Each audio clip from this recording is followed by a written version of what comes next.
आज पहलगाम आतंकी हमले को 85 दिन हो गए, 85 डेज, लेकिन आज भी उन दुर्दांत आतंकवादियों में से एक भी गिरफ्तार नहीं हुआ है और संभवतः उनकी शिनाख्त भी नहीं हुई है। इस दौरान हमारी सूरवीर सेना के उपसेना प्रमुख lieutenant general Rahul R Singh ने बिना लाग लपेट के वो बात कही जो राहुल गांधी जी पहले कह चुके हैं। हमारे उपसेना प्रमुख ने साफ शब्दों में कहा कि जब हम पाकिस्तान को सबक सिखा रहे थे तो पाकिस्तान अकेला नहीं था, हम पाकिस्तान के साथ साथ चीन से भी लड़ रहे थे। फ्रंट पाकिस्तान था, पीछे पूरा चीन का बंदोबस्त था। और यही वो बात है जिसके लिए राहुल गांधी जी ने देश के संसद में और उसके बाहर इस सरकार को आगाह किया था। इसकी नजरअंदाजी हुई और उसका खामियाजा आज पूरा देश भुगत रहा है। और उपसेना अध्यक्ष ने तो यह भी कहा कि इस पूरे ऑपरेशन में हम 3 दुश्मनों से लड़ रहे थे, जिसमें से चीन एक था, और चीन ने पाकिस्तान को लाइव इनपुट्स दिए, रियल टाइम इंटेलिजेंस दी। लेकिन इतना सब कुछ हो जाने के बावजूद आज क्या हो रहा है, पहले कुछ वीडियोस देख लीजिए, कुछ पिक्चर्स देख लीजिए और उसके बाद हम चर्चा करते हैं।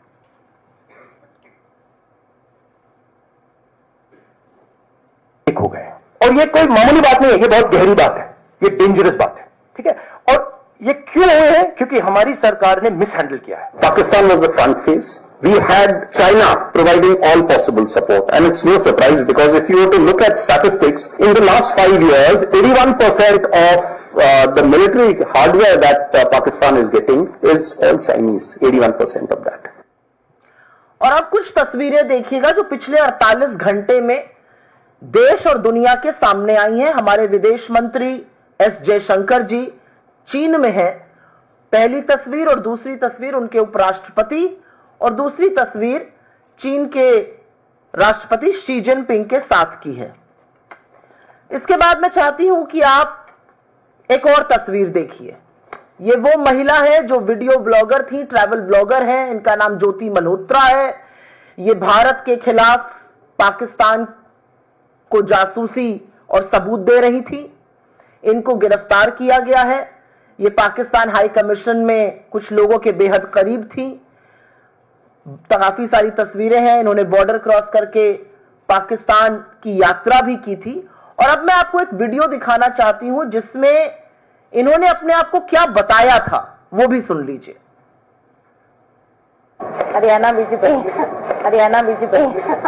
नीचे यहाँ से अभी करेंगे भाई अपना इंडियन नीचे पासपोर्ट हाथ में और अपना चलेंगे। हाँ जी सर। और सिक्योरिटी हरियाणा बीजेपी ये महिला जब हिंदुस्तान का बॉर्डर इंडिया का बॉर्डर क्रॉस करके जब ये पाकिस्तान में एंटर करती है तो ये अपने आप को हरियाणा बीजेपी का सदस्य बताती है।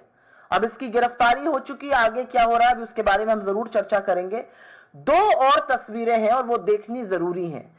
ये तस्वीरें तब की हैं जब वंदे भारत एक्सप्रेस के उद्घाटन में वो पहुंची थी और वहां पर उनकी मुरलीधरन जी जो तत्कालीन विदेश राज्य मंत्री थे, बीजेपी केरल अध्यक्ष के सुरेंद्रन जी के साथ काफी सारी तस्वीरें, उनको भी देख लीजिए।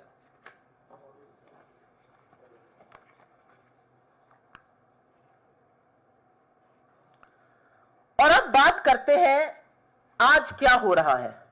आपने सुना हमारे उप सेना अध्यक्ष श्री राहुल आर सिंह ने कहा कि चीन पीछे से था, पाकिस्तान सिर्फ फ्रंट था। जब हम लड़ रहे थे तो हम चीन से लड़ाई कर रहे थे, पाकिस्तान सिर्फ फ्रंट था। चीन ने पाकिस्तान को 81% हथियार पिछले कुछ 5 वर्षों में दिए हैं। इसी बात की चेतावनी, इसी बात के लिए आगाह करने का काम राहुल गांधी जी ने किया था जब उन्होंने कहा था कि चीन और पाकिस्तान को मिलाना और उनका साथ आना हमारे लिए घातक रहेगा। सरकार ने इसकी नजरअंदाजी करी थी। तो जब सेना के उपाध्यक्ष ये कह रहे हैं कि चीन ने हमारे दुश्मन के साथ खड़े होने का काम किया, तो हमारे विदेश मंत्री ये क्या कर रहे हैं? ये तो लाल लाल लेजर आंखें दिखाने वाली रील बनाते हैं। ये लप्पो झप्पो क्यों कर रहे हैं चीन के साथ? शी जिनपिंग के साथ ऐसे हाथ मिला रहे हैं, उपराष्ट्रपति के साथ ऐसे हाथ मिला रहे हैं मानो कोई बिछड़े दोस्त मिल गए हों। बिल्कुल मूक। और तो और तारीफ कर रहे हैं। अब सुन लीजिए उन्होंने क्या कहा है। 14 तारीख को कल उनकी मीटिंग हुई और उसके बाद उन्होंने कहा कि भारत चीन द्विपक्षीय संबंध पिछले अक्टूबर में जब प्रधानमंत्री मोदी और राष्ट्रपति शी जिनपिंग की कजान में मुलाकात हुई थी, उसके बाद से लगातार सुधर रहे हैं।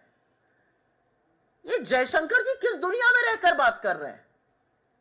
और जयशंकर जी लगातार हमारी शूरवीर सेना का क्यों अपमान करते हैं, क्यों उनका मनोबल तोड़ते हैं? क्योंकि कुछ बातें उनको याद दिलानी जरूरी है। जब आपके सेना अध्यक्ष ने यह बात कही, जब आपके सेना के उप प्रमुख ने यह बात कही कि चीन फ्रंट था, आप कह रहे हैं हमारे संबंध लगातार सुधर रहे हैं। हमारे 28 लोगों को क्रूर तरीके से मारने के बाद पाकिस्तान के साथ चीन मिलकर खड़ा हुआ और आप कह रहे हैं संबंध सुधर रहे हैं। क्या यह सर्वविदित नहीं है कि ऑपरेशन सिंदूर के दौरान चीन ने पाकिस्तान का पूरा समर्थन किया? उनका नेटवर्क बेस्ड ऑपरेशन था जो चीन ने जिसमें मदद करी। उनको J-10C fighter, PL-15 air to air missile और तमाम ड्रोन इस्तेमाल हुए जो तुर्की और चीन की कृपा थी। क्या यह सबको नहीं पता है? हमारी सेना यह कह रही है और विदेश मंत्री, मोदी जी के मंत्री कह रहे हैं हमारे संबंध सुधर रहे हैं। क्या यह सच नहीं है कि बीते कुछ दिनों में चीन ने विशेष फर्टिलाइजर, रेयर अर्थ मिनरल्स और टनल बोरिंग मशीन जैसी चीजों का निर्यात भारत में काफी हद तक रोका है और इसका सीधा प्रभाव हमारे इंफ्रास्ट्रक्चर पे पड़ेगा? क्या यह सच नहीं है कि इस पूरे दौरान चीन की जो भारत से आयात था वो घटता जा रहा है और हमारा आयात चीन से बढ़ता जा रहा है, हमारी निर्भरता चीन पर बढ़ती जा रही है और उसी के चलते आज हमारा ट्रेड डेफिसिट, व्यापार घाटा करीब करीब $100 बिलियन पे पहुंच गया है? क्या यह सच नहीं है कि भारत की जो पेट्रोलिंग पार्टीज हैं, हम डेप्सांग, डेमचौक और चुमार जैसे इलाकों में पेट्रोलिंग करने के लिए चीन की सहमति पर निर्भर है? क्या यह सच नहीं है कि जो गलवान, हॉट स्प्रिंग और पेंगोंग झील में बफर जोन्स बनाए गए वो ज्यादातर हिंदुस्तान की सरजमी में बनाए गए और अभी तक 5 साल बाद भी 20 अप्रैल 2020 की यथावत स्थिति नहीं बनी है? क्या यह सच नहीं है कि चीन ने इस दौरान LAC के पास 50 से 100 गांव बसाए, वहां पर सड़कें, वहां पर इंटरनेट, बिजली, पानी, सारी व्यवस्थाएं कर दी और इसका खुलासा सैटेलाइट की तस्वीरों से हुआ है? क्या यह सच नहीं है कि चीन ने लगातार अरुणाचल की 30 जगहों के नाम बदले, हमारे मैप के साथ खिलवाड़ किया, हमारी भूभागीय अखंडता को ललकारा है? लेकिन हैरानी नहीं होती ना कि जयशंकर जी ऐसी बातें कर रहे हैं, क्योंकि यही जयशंकर जी तो 2 साल पहले के इंटरव्यू में कह रहे थे हम छोटी अर्थव्यवस्था है, वो बड़ी अर्थव्यवस्था है, हम उनसे कैसे लड़ेंगे? और इनके आका मोदी जी, आप सबको याद होगा कैसे उन्होंने क्लीन चिट दी थी 19 जून 2020 को और कहा था कोई घुसा हुआ नहीं जिसका फायदा चीन आज तक उठा रहा है। मोदी जी का जो चीनी प्रेम है वो दुनिया जानती है। 30 बार वो मिल चुके हैं, महाबलीपुरम में शहनाई सुनते हैं, साबरमती के तट पे झूले झूलते हैं, अपना और उनका रिश्ता, शी जिनपिंग का रिश्ता बहुत पुराना बताते हैं, हुएन सांग से उसको जोड़ देते हैं। तो मोदी जी का चीनी प्रेम सबको पता है। लेकिन आज जब चीन हमारे दुश्मन देश के साथ खड़ा है तो उसकी चिरौरी करने की क्या जरूरत है? लाल आंख दिखाने की बात करते थे, कभी लाल शर्ट पहन के लल्लो झप्पो करने लगते हैं, कभी लाल कालीन बिछा देते हैं और अब ये हाथ मिला रहे हैं, मुस्कुरा रहे हैं मानो कुछ हुआ ही नहीं है। ये हो क्या रहा है? लेकिन इससे भी ज्यादा गंभीर एक और बात है कि जब चीनी प्रेम जताया जा रहा है, जब प्रधानमंत्री दुनिया भर में घूम घूम कर मेडल बटोर रहे हैं, उसका हिंदुस्तान को क्या फायदा हो रहा है यह हमें नहीं पता। वो 28 परिवार आज भी पूछ रहे हैं उनके शहीदों को उनको न्याय कब मिलेगा। वो पूछ रहे हैं कि वो दुर्दांत आतंकवादी कब चिन्हित किए जाएंगे, कब गिरफ्तार किए जाएंगे, कब उनकी नजीर बनाई जाएगी। वो पूछ रहे हैं कि जिस पाकिस्तान ने ये किया और जिसका साथ चीन ने दिया, आप लल्लो झप्पो गलबैया क्यों कर रहे हैं चीन के साथ? और इसी दौरान एक और सवाल उठता है कि ये दुर्दांत आतंकवादी 200 किलोमीटर हमारी सरहद के अंदर आते हैं, इनको सारे रास्ते पता है, ये सारी चीजें जानते हैं उसके इर्द गिर्द, और उसके बाद इस हमले के वो चुपचाप गायब हो जाते हैं, मानो जमीन निगल गई, आसमान खा गया, वो चले जाते हैं। उनको इस एरिया की इतनी जानकारी, उनको रूट्स, उनको मैप्स इतने अच्छे से कैसे पता है? और जिन देशद्रोहियों ने देश के खिलाफ जासूसी की, जिनको पकड़ा गया, उसके लिए सरकार ने क्या किया? और उनका बीजेपी से संबंध जग जाहिर है। इसी क्रम में मई 2025 में हिसार पुलिस ने ये महिला ब्लॉगर ज्योति मल्होत्रा को गिरफ्तार किया था। ये वही ब्लॉगर है जिनके चलते राष्ट्रीय सुरक्षा पर बड़ा खतरा मंडरा रहा है। ये वही ब्लॉगर है जो मीडिया रिपोर्टों से पता चलता है, और अभी मैंने आपको वीडियो दिखाया, वो अपने आप को हिसार बीजेपी का कह रही है, तमाम बीजेपी फंक्शन में शामिल होती हैं। ये वही महिला ब्लॉगर हैं जिनके पाकिस्तान हाई कमीशन में एहसान उर रहीम उर्फ दानिश से काफी अच्छे संबंध थे, वो उनका हैंडलर था। उन्हीं के चलते उन्होंने पाकिस्तान की यात्राएं करी और अन्य लोगों से भी संबंध बनाए रखा। कहा जाता है कि पाकिस्तानी एजेंट शाकिर का नाम और नंबर उन्होंने जाट रंधावा के नाम से सेव किया हुआ था, जिससे कि उसकी पहचान बच सके। असलियत यह है कि इस महिला को इनके हैंडलर्स ने, पाकिस्तान हाई कमीशन के लोगों ने तमाम बॉर्डर के उस पार लोगों से मिलवाया। इन्होंने क्या जानकारी दी? क्योंकि अब खबर यह भी है, रिपोर्ट्स के अनुसार खबर यह भी है कि जब ऑपरेशन सिंदूर चल रहा था लगातार 4 दिन तक, यह महिला ज्योति मल्होत्रा पाकिस्तानियों के टच में थी, अपने हैंडलर दानिश के टच में थी, जिसको 13 मई को भारत ने एस्पियोनाज के आरोप में देश से निकाल दिया था। और चौंकाने वाली बात यह है कि जब ये बॉर्डर क्रॉस करके जा रही हैं, जिसका आपने विवरण देखा, ये अपने आप को हरियाणा बीजेपी का सदस्य बता रही हैं। उनके सौजन्य से गई, उनकी सदस्य है, उनकी कितनी बड़ी कार्यकर्ता है, उनकी कितनी बड़ी समर्थक है, उसकी अभी हम कलई खोलने जा रहे हैं। ये बीजेपी के काफी सारे आधिकारिक कार्यक्रमों में शामिल होती हैं। वंदे भारत का इनॉग्रेशन था 2023 में केरल में, और इसमें ज्योति जी को भारतीय रेल ने आमंत्रित किया। इनकी तस्वीरें हैं, ये देख लीजिए। वे भी मुरलीधरन, जो तत्कालीन विदेश राज्य मंत्री थे, बीजेपी के अध्यक्ष, तमाम लोगों के साथ इनकी तस्वीरें हैं। सुरेंद्रन जी के साथ, ये बीजेपी के अध्यक्ष हैं जिनके साथ इनकी तस्वीरें हैं। तो सवाल यह है कि इन्होंने एक ही बार ऐसे कार्यक्रम नहीं अटेंड किए। ऐसे रेल मंत्रालय के कार्यक्रम, ऐसे इवेंट्स इन्होंने 5-5 बार अटेंड किए। तो क्या भारत सरकार बिना किसी को चिन्हित किए, बिना किसी का बैकग्राउंड चेक किए, इतने हाई प्रोफाइल इवेंट्स में बुला रही है जहां पर बीजेपी के अध्यक्ष बैठे हुए हैं, जहां पर बीजेपी के मंत्री बैठे हुए हैं? यह हो क्या रहा है? और हम क्यों ना माने कि जिस औरत ने जासूसी देश के खिलाफ करी, जिसने जासूसी पाकिस्तानियों के साथ मिलकर करी, जो बीजेपी से अपना संबंध बताती है, उसको बचाने का प्रयास किया जा रहा है। और यह पहली बार नहीं हुआ है। बीजेपी को तो आज सवाल का जवाब देना पड़ेगा कि कैसे अपने आप को यह बीजेपी का सदस्य बता रही है, लेकिन यह पहली बार नहीं हुआ है। यह सच है कि मध्य प्रदेश के बीजेपी आईटी सेल में काम करने वाला ध्रुव सक्सेना आईएसआई की मुखबिरी करते हुए पाया गया था। क्या यह सच नहीं है कि बीजेपी में तत्कालीन जम्मू कश्मीर के उप मुख्यमंत्री निर्मल सिंह ने बुरहान वानी की हत्या को दुर्घटना बताया था और फिर कॉम्पनसेशन देने की भी बात हुई थी? क्या यह सच नहीं है कि 2016 में पहली बार हिंदुस्तान में, हमारी सरजमी के अंदर, पाकिस्तान की नापाक आईएसआई को पठानकोट में आने की अनुमति दी गई, जबकि सारा किया धरा पाकिस्तान का था? क्या यह सच नहीं है कि अमित शाह ने आईएसआई की जांच पर संतुष्टि जताई थी, जबकि पाकिस्तान ने षड्यंत्र रचा था?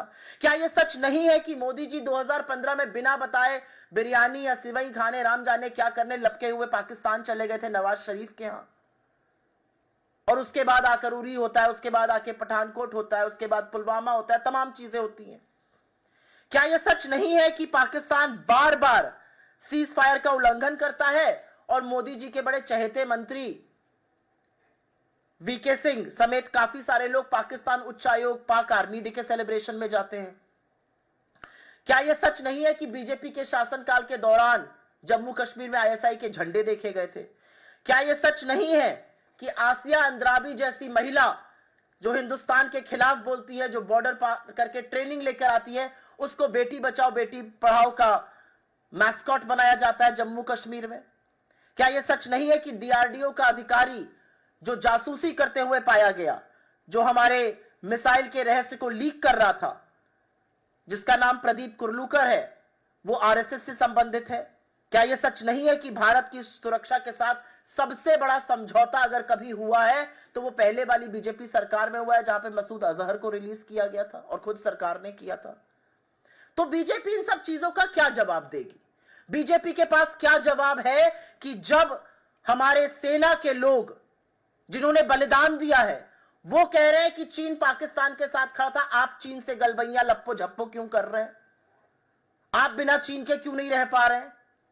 ये क्या जवाब देंगे कि जब हमारी सेना के लोग कह रहे हैं कि चीन लगातार पाकिस्तान को हथियार दे रहा है, नेटवर्क प्लेटफॉर्म्स दे रहा है, रियल टाइम इंटेलिजेंस दे रहा है, हमें चीन से प्रेम जताने की चिरौरी करने की क्या जरूरत है? बीजेपी ज्योति मल्होत्रा पर कब बोलेगी? कब बोलेगी कि अपने आप को हरियाणा बीजेपी का सदस्य क्यों बताती है? कब बोलेगी कि पाक हैंडलर्स के साथ इसकी कहां तक ताल्लुकात थे और इसने किस तरह की जानकारी रिलीज करी? आज सवाल इस बात का है कि आपने मई में इसको गिरफ्तार किया है, हम 15 जुलाई को बात कर रहे हैं। ज्योति मल्होत्रा के साथ क्या किया जा रहा है? इसने क्या जानकारी दी? इसके खिलाफ क्या एक्शन लिया गया? और चीन की जी हजूरी क्यों की जा रही है? हमारी मांग है कि सरकार इन सब बातों का जवाब दे, संसद में दे, देश को दे, क्योंकि ये सारे मामले गंभीर मामले हैं। ये मामले इस देश की स्वाधीनता, इस देश की संप्रभुता, इस देश की सुरक्षा से संबंधित है। ये मामले उन चीजों से संबंधित है जहां पर 26 से 28 लोगों की दर्दनाक हत्या की गई और उसके बाद आतंकी आज तक फरार हैं। बड़ी बड़ी डींगे हाँकने वाले, बड़े बड़े दावे करने वाले लोग ये बताएं कि वो दुर्दांत आतंकवादी कहां हैं। सवाल आज इस बात का है। I will very briefly make a statement in English. You have already seen the videos we have shown you. Very explicitly, the Deputy Chief of the Indian Armed Forces, Lieutenant General Rahul R. Singh, has categorically said that when we were fighting Pakistan, we were also fighting China. The front was Pakistan, but it was China all along. China gave Pakistan the network platform that Pakistan fought on. China provided them with various ammunitions, and we have details listed right here. So there were multiple things that China was doing with Pakistan. So at a time like this, when our armed forces are saying that China stood strongly with our enemy, what is it that the Indian government, what is it that the BJP is doing? Why is India's foreign minister quiet? Why is he singing paeans of China? He's almost posing as if he's with his long lost friends. The question is, not a single terrorist has been caught dead or alive who was responsible for the Pahalgam terror strike. 28 bereaved families still await justice. And here you have India's government, India's foreign minister engage. And not just engage, he's singing peers, he's singing praises of China and essentially saying that ever since Mr. Modi and the Chinese president met in Kazan, things have been very normal. I don't know which world is Mr. Jaishankar living in. I don't know why is he under pressure to say these things. I don't know why has he chosen to disrespect and dishonor our valiant armed forces. Because the reality is that since then, it is now well known that the network-based platforms were provided by China. Drones came from China and Turkey, whether it was J-10C fighter, PL-15E, air-to-air missiles, all of them were coming from China. We have the armed forces general saying 81% of Pakistan's ammunition is coming from China. And you are saying our relationship is normal. The reality is that China has to a very great extent curtailed exports to India, exports of special fertilizer, rare earth minerals, tunnel boring machines, and various things like that which impact our infrastructure. The reality is that our dependence on China has gone up manifold. Our trade deficit with China runs at $100 billion. And the reality also is that China has consistently started importing less and less from India. Our patrolling parties cannot go up to Debsang, Demchok and Chumar unless they have the nod from China. The reality is whether it's the buffer zones in Galwan, Hot Spring or Pangong, they're all built in India's territory. And the April 2020 status quo ante has not been restored. The reality is that during this period, China has built about 50 odd villages around the LAC with roads, with electricity, with water supplies, with concrete structures, and this is all being revealed by satellite images. The reality is that China has changed the names of 30 places in Arunachal Pradesh, directly challenging, by changing maps of India, our sovereignty. The reality is that I am not surprised at all that Jaishankar ji is saying this, because he's the same person who had previously, about 2 years back, said in an interview that we are a small economy, how do we fight a larger economy? He belongs to a government where the Prime Minister gave a clean chit to China and categorically said nobody had entered on the 19th of June 2020, something that has worked to China's advantage globally ever since. Everybody knows how much Mr. Modi loves China. He's been to China, he's received Chinese people for about 30 times now, all through his career. Whether it's Mahabalipuram or whether it's Sabarmati, he's enjoyed great company with Mr. Xi Jinping.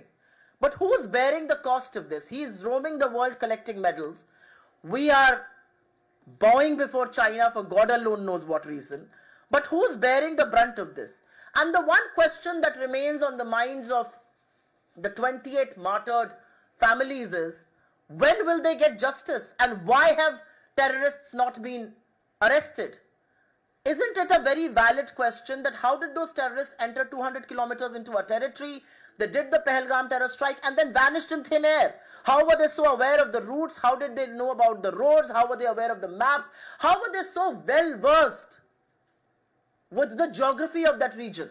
And why must not one believe that people who've been arrested for spying on India, for Pakistan, must be responsible for this? It is very, very concerning that people who have been arrested for espionage against India claim of their connections with the BJP. They have been shown in pictures with BJP leaders. They have claimed to be BJP members. Here is one woman, Jyoti Malhotra. She's a travel vlogger. And when she was crossing the India border to go to Pakistan, she claimed she was from Haryana BJP. The reality is that she was in touch with a man called Danish, who was her handler in the Pakistan High Commission, who ensured her trips to Pakistan. And the reality also is that she had various numbers saved in her phone, like Jat Randhawa, who was actually a Pakistan national. She had met several people during her trips to Pakistan, including Rana Shehbaz. And this man was eventually thrown out of India for spying against us, who was working in the Pakistan High Commission. But this is not alone.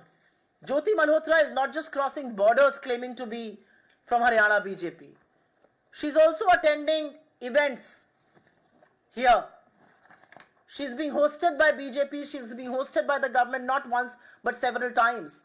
This is the Vande Bharat Express launch where she attended, where the then State Minister for External Affairs, Mr. Muralidharan, was there. Mr. Surendran, then BJP President, was present there. How does she have access to all these places? And not once but several times over. What is the BJP going to say on this? And this is not the first time that BJP's connection has come to light with people who plot and spy against India. Do we not remember what happened in Madhya Pradesh? Dhruv Saxena, working in the IT cell, was spying for the ISI. Do we not remember how then Deputy Chief Minister Nirmal Singh wanted Burhan Wani's death to be called an accident? The operation that happened against him. Do we not know that in 2016, Pathankot terror strike, and we invited ISI in India to investigate? Do we not know that Amit Shah was absolutely satisfied with the investigation done by ISI, especially at a time when Pakistan itself was the perpetrator of the terror strike? Do we not remember in 2015, Mr. Modi went unannounced to Nawaz Sharif to attend his birthday party and sing happy birthday to you? Do we not remember that several ceasefire violations happened at the end of Pakistan, and still General VK Singh, then a BJP minister, kept attending the Pakistan Army Day at the High Commission? Do we not remember that when BJP was in power in Jammu and Kashmir, ISI flags were visible? Do we not remember that BJP made Asia Andrabi, a known Pakistan sympathizer and an anti-India voice, as the face of its Beti Bachao, Beti Padhao campaign? Do we not know that Pradeep Kurlulkar, who worked for the DRDO and kept leaking sensitive missile program information to Pakistan, has relationships with RSS and is associated with the RSS? And do we not know that the worst breach in security must have happened when Masood Azhar was released by then BJP government? So the question remains, what has been done to Jyoti Malhotra? What information has she revealed? What action is being taken against her? What action is being taken against the terrorists? When are you going to catch them? And more importantly, why do you continue to have this bonhomie with China, which continues to support Pakistan against India's interests? And these are questions that Mr. Modi and his government will have to answer before this country and especially in Parliament. आपके साथ